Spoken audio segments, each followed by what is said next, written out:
Kapten tim kriket Papua, Putri Afiska Lohenapesi, memulai karir atletnya sebagai atlet taekwondo.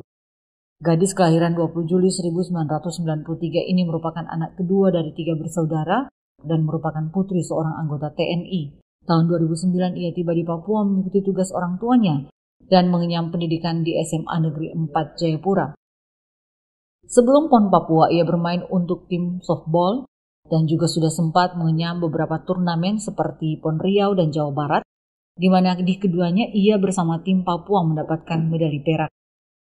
Afiska sendiri bergabung di tim kriket sekitar 2 tahun yang lalu atau tahun 2019 dan akhirnya dipercayakan menjadi kapten tim dan bisa meraih prestasi gemilang dengan mempersembahkan medali emas untuk Papua. Tentunya medali emas dari tim kriket ini sangatlah istimewa karena medali ini adalah medali pertama yang berhasil disumbangkan cabang olahraga untuk kontingen Papua dalam gelaran PON 20 tahun 2021. Afiska sendiri adalah pribadi yang supel dan pekerja keras. Mungkin hal ini yang kemudian mengantarkannya ke Pekan Olahraga Nasional, meski harus berjuang keras dan harus menyesuaikan diri dalam kurun waktu yang cukup singkat. Semoga perjuangannya menjadi inspirasi untuk anak-anak Papua. Halo, salam jumpa seluruh masyarakat yang ada di Provinsi Papua. Bertemu lagi dalam program Papua Menuju Jejak Prestasi. Salam olahraga. Ya, dan saat ini kita berada di klaster Kota Jayapura. Saat ini saya sudah berada bersama dengan para atlet, pengurus, pelatih cabang olahraga kriket yang sudah berprestasi, yang sudah mendapatkan medali dalam perhelatan PON 20 tahun 2021 di Provinsi Papua. Kita akan langsung saja berbincang-bincang dengan Ketua Pengprov Kriket Papua, Bapak El Bahar Konoras. Dan beliau ada di sebelah saya. Apa kabar Bapak? Ya, kemarin dari kriket sendiri sudah menyumbang medali untuk kontingen PON Papua, dan mungkin Bapak bisa menceritakan, menyampaikan kepada pemirsa medali apa aja yang sudah diperoleh kemarin, dan mungkin cerita singkat tentang perjalanan dari tim ini kemudian sehingga dapat berprestasi mendapatkan medali-medali tersebut dalam PON. Sudah boleh membawa harum nama Papua, apalagi kriket kemarin. Kita tahu bersama kriket adalah cabur pertama yang mendapatkan medali dan euforianya sangat luar biasa kala itu. Silakan Pak. Baik, jadi pada pemirsa di Papua, pertama-tama salam hormat, terima kasih atas dukungan dan doanya buat tim kriket Papua. Memang kriket kami memperoleh 1 medali emas dan 2 medali perak. Oke. 1 medali emas itu disumbangkan oleh tim kriket putri dan memang menjadi medali emas pertama untuk kontingen Papua. Kemudian ada 2 medali perak yang disumbangkan oleh tim putra, yaitu di nomor 6-6 mereka runner up setelah Bali. Kemudian di T20 mereka juga menduduki posisi runner up untuk nomor T20 itu sendiri. Sementara di nomor Super 8 memang kami tidak kurang beruntung. Oke. Gitu. Memang perjalanan kriket di Papua ini saya pertama kali menerima mandat itu tahun 2015. Untuk membangun kriket di Papua. Memang perjalanannya panjang, kemudian penuh liku, ya. Tapi saya optimis bahwa kalau kita kerja untuk tanah Papua ini, siapa kerja jujur, adil, pasti dia akan lihat satu tanda heran ke tanda heran lain. Tanda heran pertama itu adalah kita bisa diberikan stadion kriket. Dan stadion kriket ini adalah stadion satu-satunya di Republik Indonesia dan terbaik di kawasan Asia Pasifik. Gitu. Jadi saya berterima kasih juga kepada pemerintah pusat, Pak Jokowi, kemudian PCI pusat yang mensupport kami sehingga stadion itu ada. Kemudian 2016 saya membentuk pengurusnya. Setelah 2016. Di 2016 saya mulai menyeleksi teman-teman untuk masuk bergabung dalam olahraga kriket untuk pengurus. Di tahun 2016 akhir sampai 2017 saya pertama kali membentuk kriket. Itu saya ambil anak-anak Papua yang ada di Bali. Mereka program afirmasi pemerintah untuk sekolah di Bali. Nah, Saat itu saya mengajak mereka, mengumpulkan mereka ditambah beberapa teman-teman Bali mereka, kita membentuk tim. Artinya begini, kita mau minta stadion, tapi kalau kita belum punya prestasi ini kan pasti menjadi tanda tanya. Akhirnya 2017 itu kita mulai membentuk tim kriket, paduan antara teman-teman yang di Bali dan anak-anak Papua yang sekolah di Bali. Nah, di 2017 itu ya karena mereka di sana selama sekolah mereka sudah familiar dengan permainan kriket ini sendiri. Sementara di tanah Papua ini belum ada. Betul. Ya, jadi mereka mengikuti beberapa event-event yaitu Kartini Cup, Six. Ya, mereka memang pertama belum memberikan hasil yang positif, tetapi mereka ada pada 5 besar, kemudian ada di 6 besar. Di situ saya melihat bahwa memang gestur orang Papua ini cocok sebenarnya dengan olahraga permainan ini. Potensinya mulai kelihatan. Nah, kemudian di sini juga kami lewat Binpres melakukan seleksi anak-anak di kantor Dinas Pemuda dan Olahraga. Waktu itu di bawah pimpinan Pak Christian Makabori, Kabinpres kami. Dia terus melakukan seleksi dan setiap Jumat dan Sabtu saya sering mengunjungi mereka untuk melihat apakah ada anak-anak Papua yang potensial. Sekarang yang bisa kita lihat ada Stenis, ada Afiska. Gitu. Afiska ini warga berdarah Maluku tapi lahir dan besar di Papua. Ya, Oke. gitu. Jadi setelah perjalanan itu kami coba kemudian seleksi demi seleksi, ya ada yang berguguran, ada yang bertahan. Gitu. Sampai di tahun 2019 itu, di 2018 kami pernah menjuarai di Kejurnas. Gitu, Kejurnas, kemudian di 2019 itu kami juara di Liga Bali. Ini saya memang kaget dan memang luar biasa ini. Anak-anak ini kalau menurut saya mereka adalah super boy dan super girl.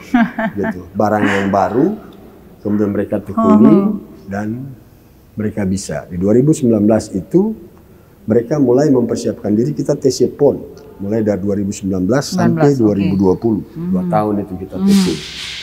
Yang diatur oleh Puslat Prof, Koni lewat Puslat Profnya, mereka melakukan beberapa tes untuk kebugaran dan seterusnya. Sampai mereka bisa ini. Memang baru bagi kami. Tapi saya menyatakan bahwa mereka ini memang anak-anak hebat. Anak-anak yang luar biasa bisa membuat prestasi seperti ini. Mungkin itu singkatnya. Sejarah singkatnya ya dari awal, kemudian mereka mengikuti seleksi dan kemudian berlatih. Dan akhirnya mereka bertanding dan dalam pertandingan kemarin Bapak pasti memperhatikan, mengamati dan melihat secara langsung bagaimana mereka bertanding, bagaimana performa mereka kemarin, seperti apa. Apakah itu sesuai dengan apa yang diharapkan oleh pengurus sendiri? Kalau saya ini di atas performa sebenarnya. Kami memang olahraga kriket tidak diunggulkan, bahkan hampir sempat mau dianulir dari cabur di PON. Gitu. Tapi karena kita mampu meyakinkan bahwa ini olahraga potensi, karena di dunia itu permainan ini yang sangat diminati sepak bola dan kriket. Nah, memang ya saya pikir ini hal yang baik. Kemudian di dunia, artinya kawasan Asia Pasifik yang juara itu Papua New Guinea. Nah, apa bedanya PNJ dengan kami? Sama keriting, sama hitam, sama tropis, gitu. Jadi saya meyakinkan mereka bahwa bisa. Kemudian kalau performa mereka, saya katakan mereka di atas performa. Saya tidak pernah, karena kita ditargetkan itu 1 emas.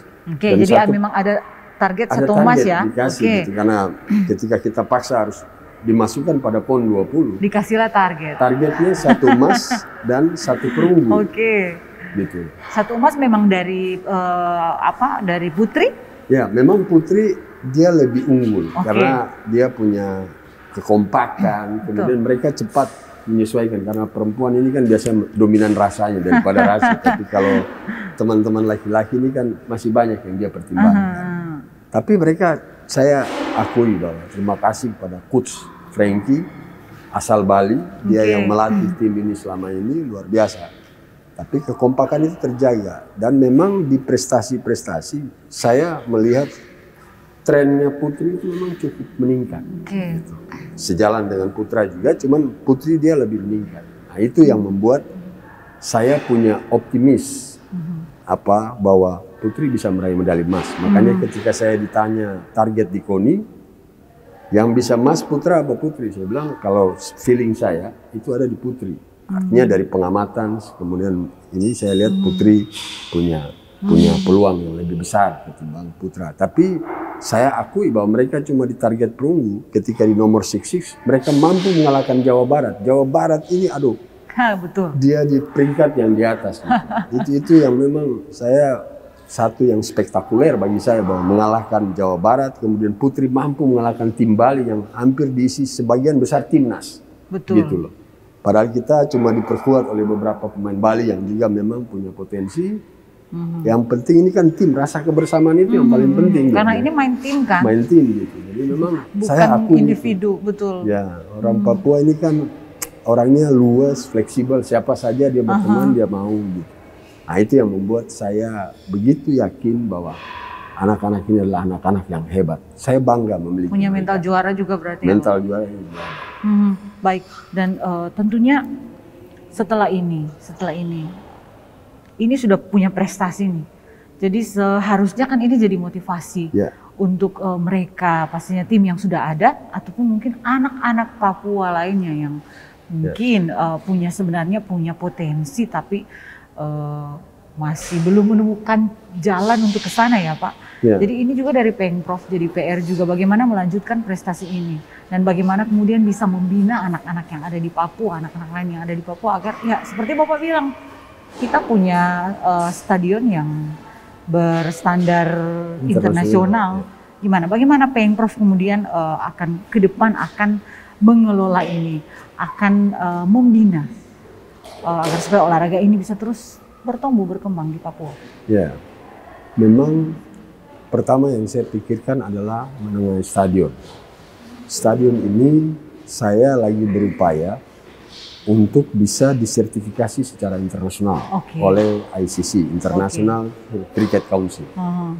Nah, ada kendala yang kita hadapi dalam Cricket Council itu ada dua. Satu mengenai rumput stadion dan kemudian pitch, tempat mereka lari di atas, dipukul kemudian mereka lari dari pala ke pala. Yang ada pada kita itu pitchnya masih pitch semen kemudian dikasih karpet. Nah internasional itu menginginkan bahwa pitchnya itu harus pitch tanah.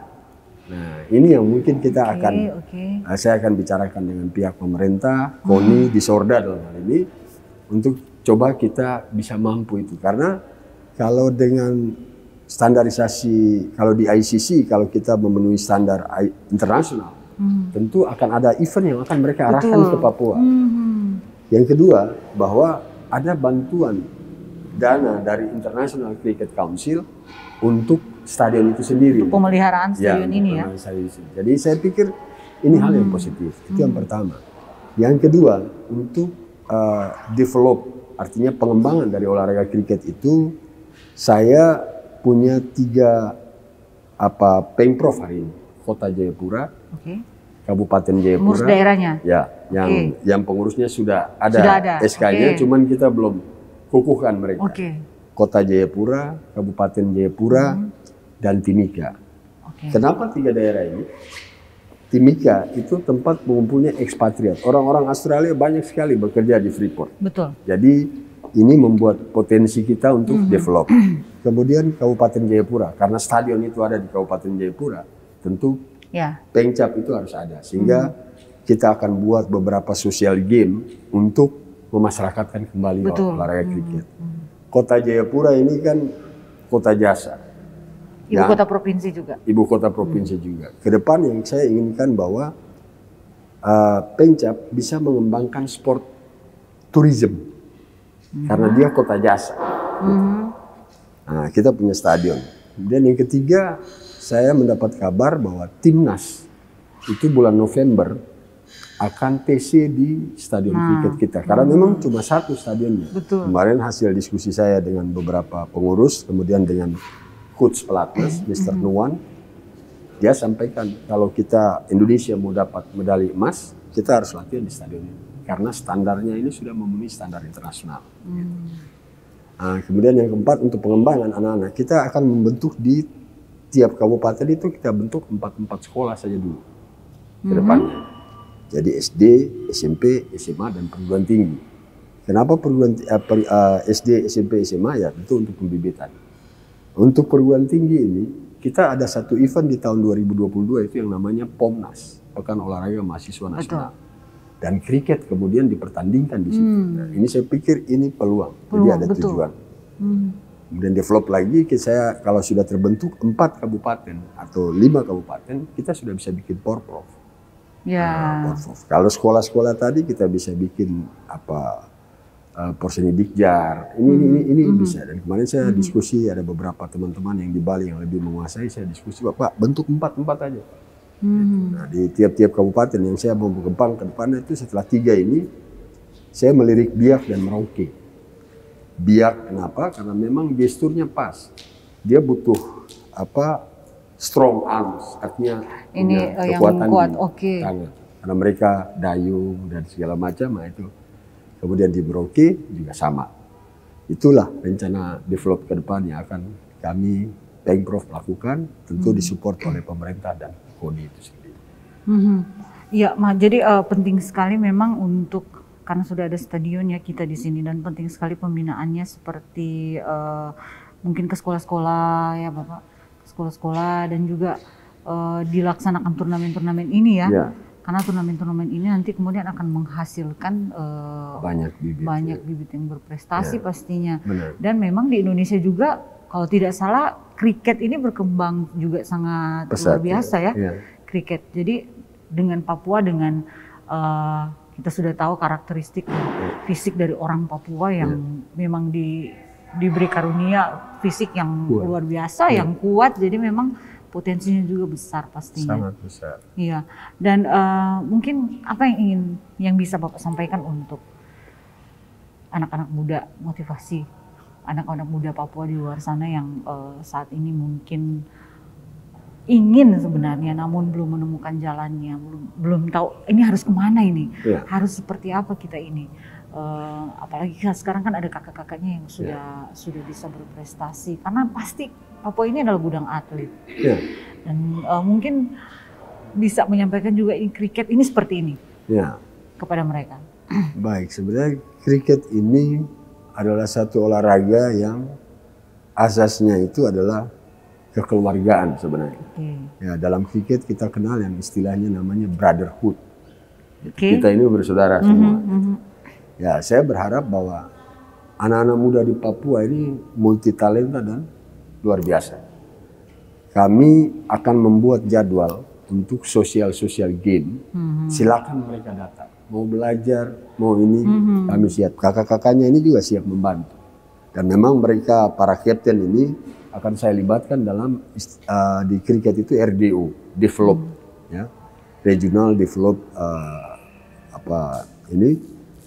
itu mereka ini akan saya libatkan, sehingga mereka yang akan bercerita dengan misalnya menggunakan medali emasnya, menggunakan medali perak, bahwa kriket itu seperti ini, seperti begitu dan seterusnya. Sebenarnya kriket ini hampir sama seperti kasti sebenarnya. Ya, satu kasti, aliran ya. Ya, cuman dia bedanya kalau kasti itu bolanya dilempar langsung kepada orang, dia untuk umpan dia harus pantul tanah dan kemudian dia tidak mengenakan, tidak lempar ke orang. Jadi untuk kontak body itu jarang sekali.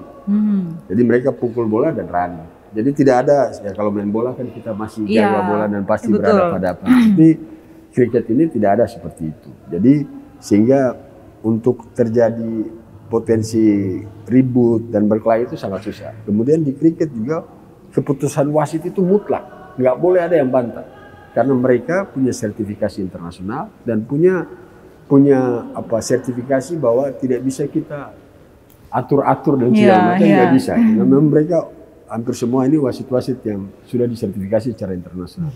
Oke, Bapak, ini untuk tim yang ada sekarang ini. Untuk rencana pendek ke depan apa yang akan agenda mereka apa? Ya, untuk tim PON saya, mereka ini akan saya siapkan lagi. Mungkin karena PON 2024 ini tinggal 2 tahun. tentu saya inginkan bahwa mereka akan, ya saya programkan mereka di tahun depan kita mungkin akan melakukan PSI berjalan.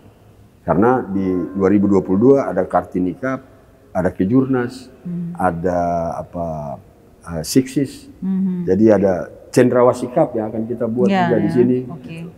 Jadi saya pikir ini mereka akan saya kumpul kembali, kemudian kita akan mulai melakukan latihan-latihan. Sebab keinginan saya di 2024 kalau boleh jangan 1 emas, lebih dari 1, harapan saya seperti itu.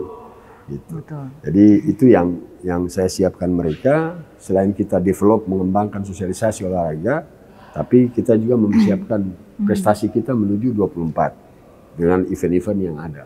Baik, Bapak mungkin apa kemudian yang menjadi harapan terbesar Bapak untuk olahraga ini di Provinsi Papua, dan mungkin apa juga yang menjadi harapan Bapak untuk ya pemerintah mungkin bisa lebih memperhatikan atau bisa lebih memfasilitasi, atau ya dalam hal ini untuk stadion juga bisa terus ada pemeliharaan ya ke depannya. Apa harapan besar Bapak untuk olahraga ini? Ya, harapan besar saya ke depan, kalau sepak bola itu bisa menjadi primadona. Primadona, benar. Ya, kenapa kriket tidak? Karena ini juga bagian dari permainan, kemudian dimainkan lebih dari 1 orang, dan saya yakin bahwa akan diminati oleh anak-anak muda. Karena kemarin ketika PON berjalan, hampir semua panpel itu diisi oleh anak-anak milenial. After itu mereka langsung pengen bermain, pengen cari tahu, ya kami kasih kesempatan kepada mereka untuk mencoba lapangan, kemudian bagaimana bermain kriket, dibantu sama kakak-kakaknya, kemudian sama Binpres Pusat Pak Sony. Ya saya sangat antusias bahwa ke depan kriket akan baik. Tentu harapan saya pemerintah seperti tadi yang saya bilang standarisasi internasional, ya saya berharap itu bisa terlaksana sehingga stadion itu akan terawat, ya, tidak terjadi seperti, apalagi ini kan Pak Jokowi punya program provinsi olahraga. Iya, betul. Kalau saya sebagai ketua Pengprov, kalau boleh jangan itu hanya menjadi slogan pencanangan, kalau boleh Kementerian Pemuda dan Olahraga itu di Papua saja. Ya. Kantornya di Papua. Kantornya di Papua kan provinsi olahraga. Iya, betul. Gudang atlet. Biar lebih dekat ya, biar lebih dekat. Gitu. Betul. Ini pengembangan Indonesia, pengembangan dunia ke depan ini kan adanya di AFTA 2045 itu kan adanya Asia Pasifik. Ya, sudah benar. Kriket itu di Papua. Iya, Bapak dan ini dari bidang humas dan media, kontingen PON Papua yang berlaga di PON 20 Provinsi Papua tahun 2021 mengangkat profil-profil para atlet yang sudah memberikan prestasi terbaiknya untuk mengangkat nama Papua. Saat ini untuk kriket sendiri kita akan berbicara tentang 2 kapten yang kemarin sudah memimpin timnya ya, untuk kemudian mendapatkan medali emas dan medali perak. Nah, kita akan saya akan meminta Bapak sedikit membahas tentang profil, tentang seorang kapten tim dari tim putri ya. Ya, mungkin Bapak bisa memberikan sedikit tanggapan atau mungkin gambaran dan menceritakan tentang seperti apa beliau ini dan bagaimana kemudian perjuangannya sehingga bisa seperti sekarang ini. Silakan Pak. Ya, memang peran kapten tim ini adalah mereka menjadi pemersatu teman-teman. Betul, yang paling betul. saya lihat. Jadi soal berlaga di lapangan kan kalau kita main di nomor T20 itu hanya dimainkan oleh 11 orang. Sementara 3 orang untuk di bangku cadangan. Tapi apalah artinya kalau kita punya kapten seperti Afiska misalnya. Dia adalah kiper ya, terbaik. Cuman kemarin tempatnya banyak diisi oleh teman dari Bali, yaitu karena keputusan coach, ya, kami tidak bisa ini. Tapi saya lihat dia mampu memanage teman-temannya untuk tetap semangat, tetap konsisten dengan perjuangan.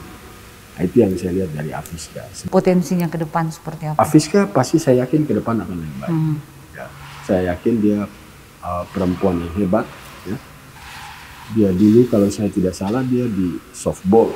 Dia olahraga di softball, kemudian dia berkiprah kembali ke kriket. Saya pikir soal fisik, soal stamina, saya pikir dia sudah cukup mumpuni. Jadi tinggal karena kriket ini olahraga baru, tentu ada banyak hal, trik-trik yang harus kita perdalami lagi untuk Afiska. Pesan khusus dari Bapak untuk mereka? Ya, pesan saya, mereka tidak boleh puas dengan prestasi yang mereka sudah raih, karena mimpi saya untuk kriket di Papua ini PON sudah kita raih. Yang saya ingin bahwa kalau PNG bisa juara Asia Pasifik, kami pun bisa. Oke. Ya, seperti semboyan PON kami, orang bisa. Dan itu saya yakin. Baik, terima kasih Bapak sudah berbincang bersama kami, berbagi pengalaman tentang bagaimana kemudian mereka bisa berprestasi di PON 20 tahun 2021. Harapan kita bersama tentunya masyarakat yang ada di Provinsi Papua juga agar supaya kriket ini dapat terus tumbuh, dapat terus berkembang menjadi salah satu olahraga yang disukai, yang populer juga di Papua. Apalagi Bapak bilang potensi di Papua ini cukup besar. Ada stadion internasional di sini dan kita berharap juga sukses terus Bapak dalam pembinaan ke depan yang akan dilaksanakan oleh pengurus provinsi. Baik, dan pemirsa, kami masih akan segera kembali, jangan kemana-mana, tetaplah bersama kami.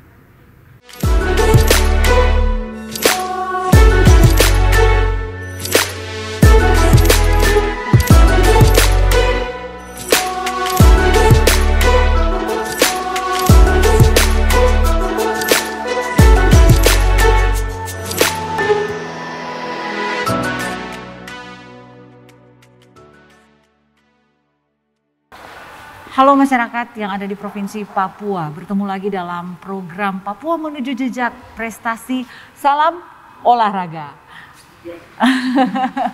Ya, dan saat ini kami sedang berada dengan tim atlet dan juga asisten pelatih dari cabang olahraga kriket yang beberapa waktu lalu sudah boleh mendapatkan prestasi medali emas di PON 20 tahun 2021 Provinsi Papua. Dan kita tahu bersama bahwa tim kriket ini adalah tim yang pertama kali mendapatkan medali emas untuk kontingen Papua.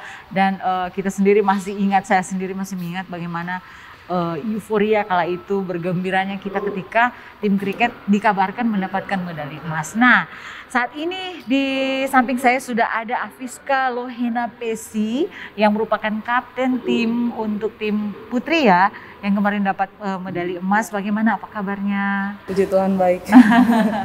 Dan bagaimana perasaannya itu ada medali emas yang sudah boleh dikalungkan? Perasaannya tuh senang, bangga. Apalagi ini adalah emas pertama yang kami sumbangkan untuk kontingen Papua.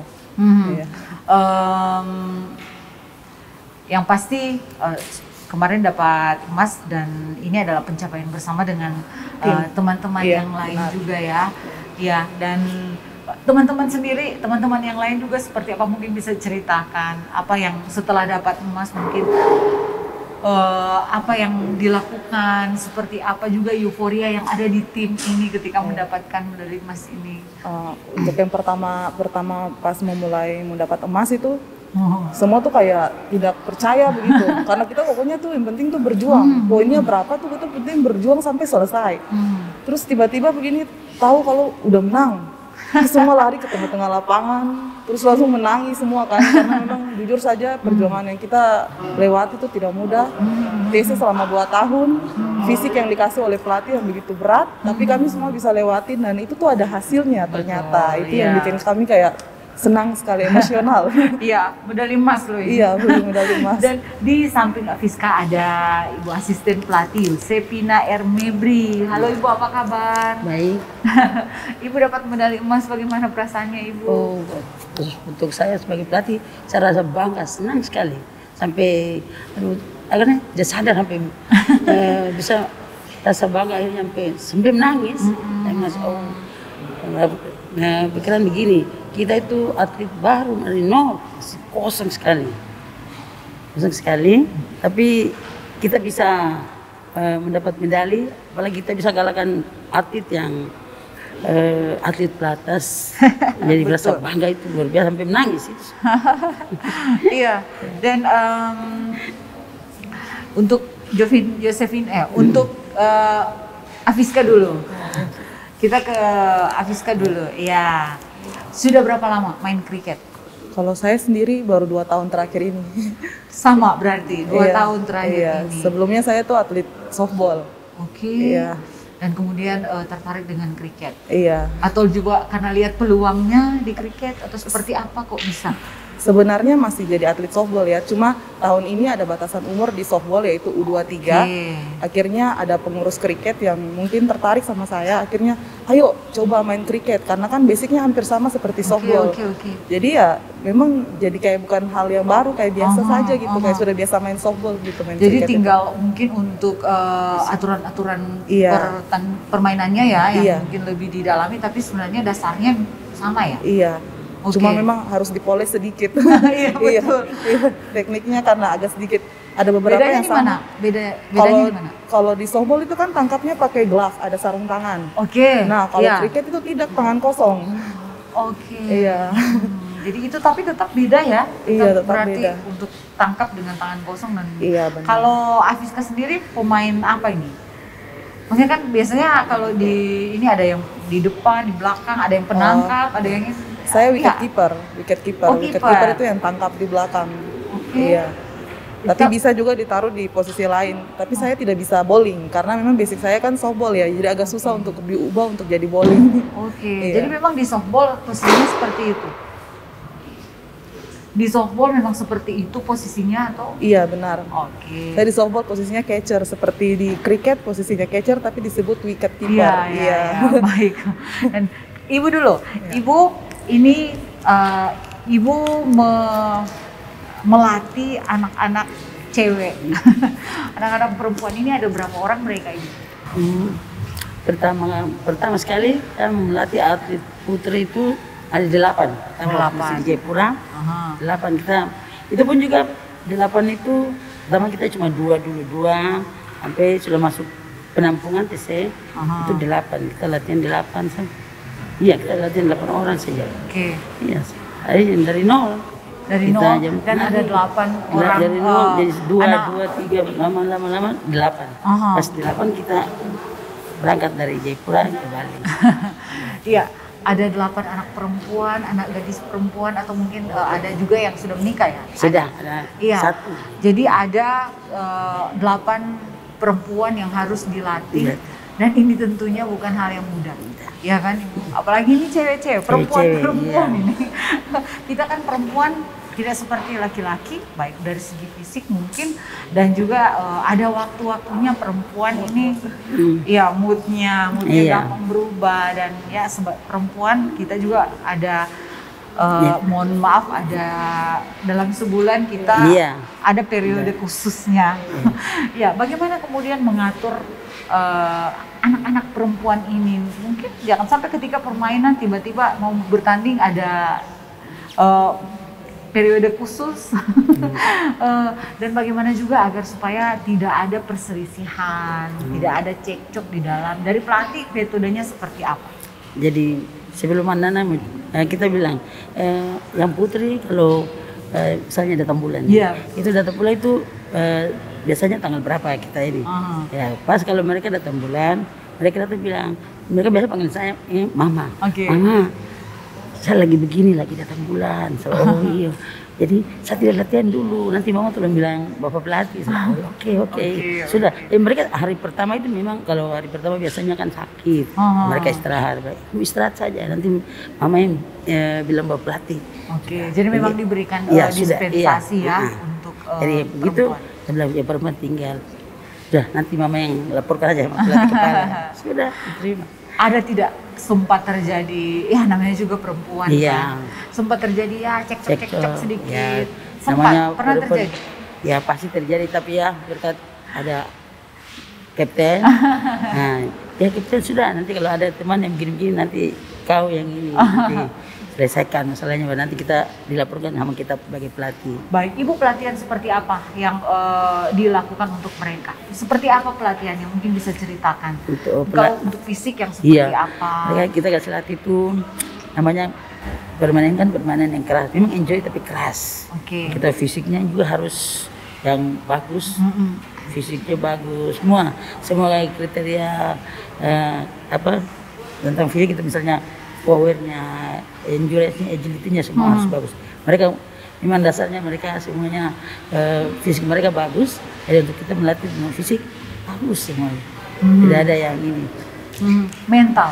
Untuk mentalnya mereka itu bermodalkan semangat. Jadi mental mereka juga namanya anak-anak kebanyakan dari kita dari sini, mentalnya juga bagus, kemauannya keras, bagus untuk ya. Baik. Ya.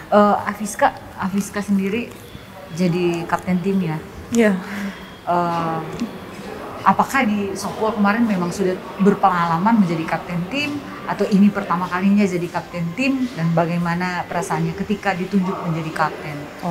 Kalau di softball memang sudah biasa ditunjuk jadi kapten tim, apalagi kapten lapangan ya, karena catcher itu posisinya memang kapten di lapangan. Yang benar-benar bisa lihat semua pemain. Jadi pada saat ditunjuk untuk jadi kapten tim kriket, agak sedikit kayak bisa nggak ya kayak gitu. Karena ini kan olahraga yang baru buat saya sendiri gitu.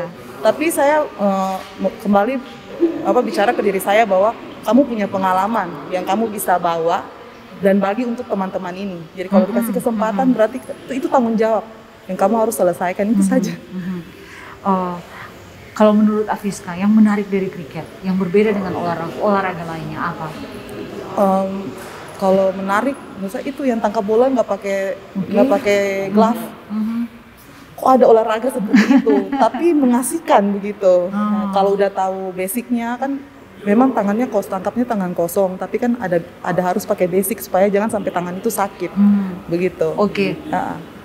Untuk olahraga kriket ini untuk atlet sendiri, Ibu sampai umur berapa bisa? Untuk bisa berkompetisi di kayak event-event nasional seperti ini? Kalau untuk kriket itu tidak pakai batasan umur. Sampai yang tua pun bisa bermain. Untuk bisa main di PON juga seperti itu? Iya. Jadi ada yang umur sudah lebih dari 30-an, ada. Selama dianggap dia masih mampu? Iya, masih mampu. Tetap main? Iya, tetap bermain. Ibu melihat sendiri potensi Papua ini sendiri untuk olahraga kriket, kalau dari Ibu sebagai anak Papua juga, sebagai orang Papua itu seperti apa? Kriket itu memang baik, bagus. Jadi untuk orang Papua, saya rasa itu kalau kriket itu dikembangkan di tanah Papua ini lebih baik. Apalagi kita sebagai orang Papua, kedepannya itu bisa, untuk saya pribadi itu bisa, anak-anak Papua bisa menjuarai kriket, bisa menjuarai kriket di pon-pon yang berikutnya lebih baik lagi. Apalagi kita postur tubuh, badan tubuh yang bagus, keras, karena kriket ini permainan yang keras. Jadi rasa bisa kedepannya lebih bagus, bisa dikembangkan lagi. Bisa bisa dikembangkan di Papua. Apalagi punya stadion, Ibu. Sudah punya stadion yang bertaraf. Iya, apalagi kita punya stadion yang sudah bertaraf internasional. Sedangkan kita yang dulunya kita tidak punya stadion saja, kita bisa berlatih di tempat yang apa adanya aja kita bisa. Apalagi sekarang yang sudah ada stadion, luar biasa. Untuk prestasi anak-anak lebih lagi. Baik, kalau Afiska sendiri sudah berkeluarga?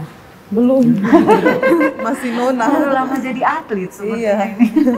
Iya, berarti ada banyak waktu dari Afiska juga ini memang dihabiskan untuk berlatih. Benar. Bertanding, ya kan? Dan tentunya ada banyak momen-momen yang mungkin terlewatkan orang normal biasa kan. Kalau orang normal mungkin masih muda ya. Dengan teman-teman nongkrong betul, nongkrong nonton kan, apalagi sekarang mungkin nonton drama Korea, iya kan. Kalau Afiska sendiri mungkin kebanyakan menghabiskan waktu untuk itu dia tadi, untuk berlatih, bertanding kan. Benar. Gak apa-apa seperti itu. Sebenarnya itu dari komitmen. Kalau saya sudah komitmen, jadi ya itu tuh nanti pada saat berprestasi selesai TC saya bisa lakukan yang yang kemarin-kemarin saya tidak lakukan begitu. Rencananya mau sampai kapan jadi atlet? PON Aceh terakhir. PON Aceh tahun 2024. 2024. Jadi ini memang masih harus berjuang lagi ya. Penasaran. Masih penasaran. Iya. Ini sudah dapat emas. Iya. Masih penasaran. Masih penasaran lagi. Sore 3 baru untuk puas.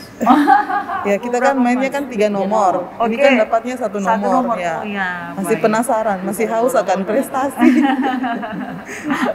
Kalau Afiska sendiri melihat untuk potensi olahraga ini di Papua seperti apa, untuk teman-teman yang ada di luar sana juga seperti apa? Apakah memang ada keinginan dari Afiska untuk mensosialisasikan ini, mengajak teman-teman yang lain, anak-anak Papua untuk bisa, ayo kita latih kriket, kita belajar kriket? Ya pastinya ada ya, karena saya lihat potensi di tanah Papua itu anak-anaknya dari fisik, dari postur tubuh itu sudah atlet sekali gitu. Ya. Sudah bakat alam lah istilahnya, tinggal dipoles sedikit jadi gitu. Menurut saya, ayo coba olahraga apapun kalian coba, jangan pernah malu-malu, coba aja dulu, pasti jadi karena memang mereka sudah punya bakat alam yang saya bilang tadi itu. Betul. Iya. Apalagi memang sekarang ini di Papua ada begitu banyak venue yang mendukung ya. Iya benar. Ada banyak venue yang mendukung, pengurus provinsinya juga sudah banyak yang terbentuk, tinggal bagaimana ke depannya ya. Dan tentunya ini harus ada kemauan juga dari anak-anak muda Papua ya, benar. untuk bisa ikut berprestasi di bidang olahraga, karena Papua akan jadikan provinsi olahraga seperti yang sudah disampaikan oleh Pak Ketua Pengprov tadi. Iya, benar. Iya, dan mungkin jadi setelah ini untuk kompetisinya apa, Afiska? Kalau untuk kompetisinya saya juga belum tahu ya, soalnya masih kayak sekarang nih lagi fokus sama diri saya sendiri dulu, melakukan hal-hal yang belum saya lakukan pada saat TC. Jadi kayak nanti aja dulu gitu. Ya mau inilah, mau kembali ke kehidupan aktivitas normal biasa. Normalnya. Kalau sehari-harinya sebagai apa? Saya atlet. Saya memang mainnya softball. Jadi setiap ada pertandingan di mana saya dikontrak untuk main. Tapi aslinya memang saya atlet Papua. Atlet. Iya. Tapi kan sebagai atlet pasti Afiska juga punya cita-cita dong yang lain. Iya. Mau jadi apa cita-citanya? Menjadi pengusaha sukses. Kalau kayak lain kan kebanyakan mereka bilang mau jadi PNS, tapi ini mau jadi pengusaha sukses. Bukan PNS. Kalau dikasih kesempatan jadi PNS ya mau lah. Iya kan, karena ya jadi atlet ada ininya juga, ada batasan, ada kadang batasan usia. Kalau sudah usia juga sudah tidak memungkinkan, tidak mungkin lagi kan. Iya benar. Iya, jadi memang harus memikirkan alternatif yang lain. Iya benar. Ini jadi pengusaha sukses. Di bidang apa ini? Kalau saya sebenarnya sekarang lagi menekuni itu. Jadi memang punya bisnis baju-baju kayak yang dipakai, baju olahraga, baju tanding, baju Papua, semua itu saya yang buat desain.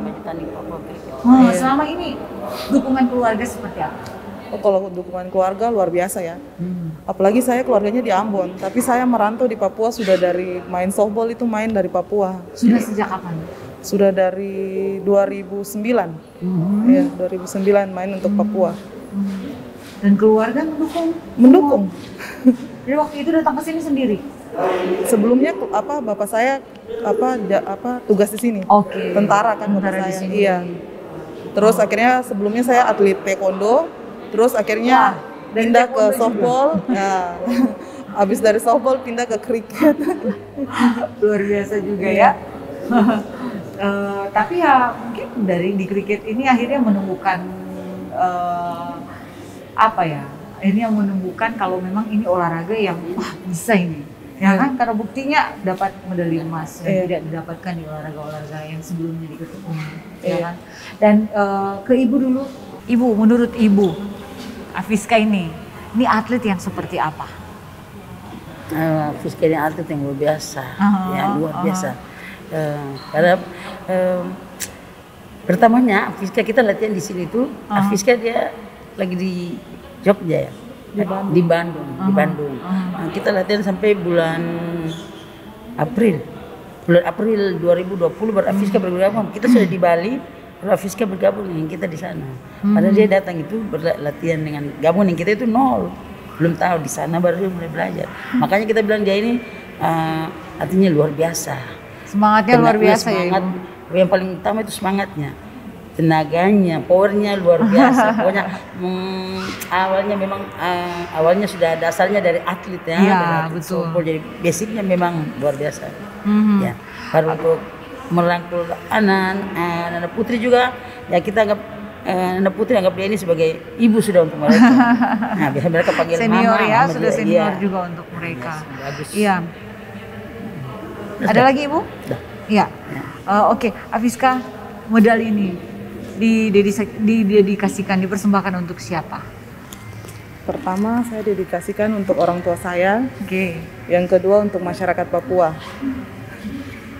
Akan mendapatkan bonus dari pemerintah daerah. Itu akan digunakan untuk apa? Jujur saja saya belum kepikiran ya mau bikin apa gitu bonus itu, karena tunggu cair dulu. Betul, kalau Iya. sudah ada di depan Iya. mata, baru kemudian. Iya. Ya, tapi nggak apa-apa lah. Ada mungkin sudah bisa ada ancang-ancangnya kan. Pengen beli rumah. Pengen beli rumah. Akhirnya modal nikah. Belum. Saya Aceh dulu. Ibu harapannya untuk mereka, harapan untuk para atlet ini. Harapan saya untuk atlet itu, untuk selesai PON ini jangan semangatnya harus ditingkatkan lagi. Nah, untuk kita latihan, kita rencana nanti untuk latihan untuk atlet, kalau dipanggil untuk latihan lagi biar semangat, biar kita fisiknya, tekniknya kita asalnya lebih bagus lagi untuk kedepannya untuk PON 2024 nanti di Aceh. Baik, dan terima kasih Ibu, terima kasih Afiska sudah boleh berbincang dengan kami dari tim Humas dan Media kontingen PON Provinsi Papua. Semoga sukses selalu, usahanya sukses, impiannya sukses, karirnya sukses juga, atlet Ibu juga terus bisa membina anak-anak Papua, anak-anak muda Papua untuk bisa berprestasi ya Ibu. Terima kasih banyak, sukses sekali lagi. Dan masyarakat yang ada di Provinsi Papua, demikian perbincangan kami dengan atlet maupun pelatih dari cabang olahraga kriket yang sudah mendapatkan medali emas dalam gelaran PON 20 tahun 2021 di Provinsi Papua. Kiranya perbincangan kami pada saat ini bisa bermanfaat untuk Anda, dan sampai kita berjumpa lagi dengan perbincangan bersama cabur-cabur olahraga lainnya. Kita akan yel-yel Papua bisa, Papua juara dulu bertiga. 1, 2, 3, Papua bisa, Papua juara. Sampai jumpa.